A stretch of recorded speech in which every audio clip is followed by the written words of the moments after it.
Pre početka klipa želim samo da pozdravim mog druga Aleksandra Radojevića i evo Klošar i veliki pozdrav za tebi. A sada pređemo na intro.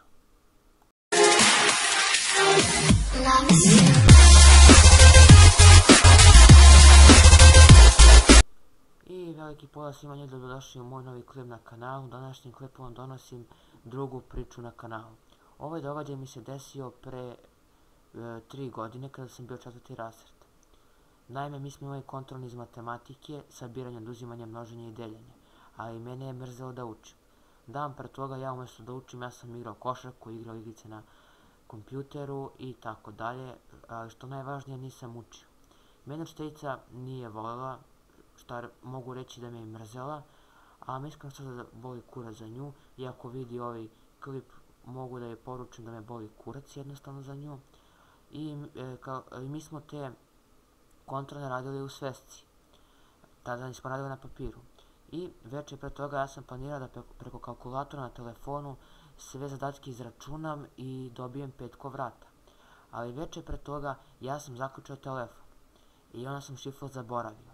I onda su u servis, onda sam ga odneo telefon u servis i oni su mi rekli da će taj proces gdje će oni otkloniti tu šifru trajati 2-3 dana. I ja sam došao na kontrolni, ona mi je dala da radim, ja ništa nisam znao i svesku sam stavio ispod čitanki.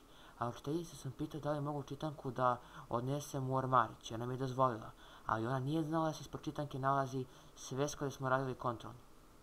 I ja sam odneo to u ormarić, zaključao i zvonilo je.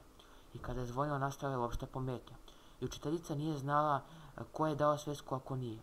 I ona je došla sljedeći čas, pregledala je sve zadatke, bilo je možda 2-3 petice, to su bili oni štreberi, sve ostale jedinice. I ja sam je rekao učiteljici, nema moje sveske, niste mi dali. Ona je počela kaže kako je to moguće, ono, još mi se izvinjava tu, i još mi je kupila novu svesku. Znači, moja je bila neka pocepana stara, ona mi je kupila novu svesku, počela mi se izvinjava. Ali 2 drugara su me izvalila, ali nisu me vidjela, nego su me izvalila po ponašanju i počela su se smeju. I tako sam ja moju učiteljicu zajebao. Ljudi, ako vam svidjela ova priča, ostavite like, share i subscribe i ajde da probamo da idemo do 70 lajkova. Mi se vidimo u sljedećem klipu, veliki pozdrav.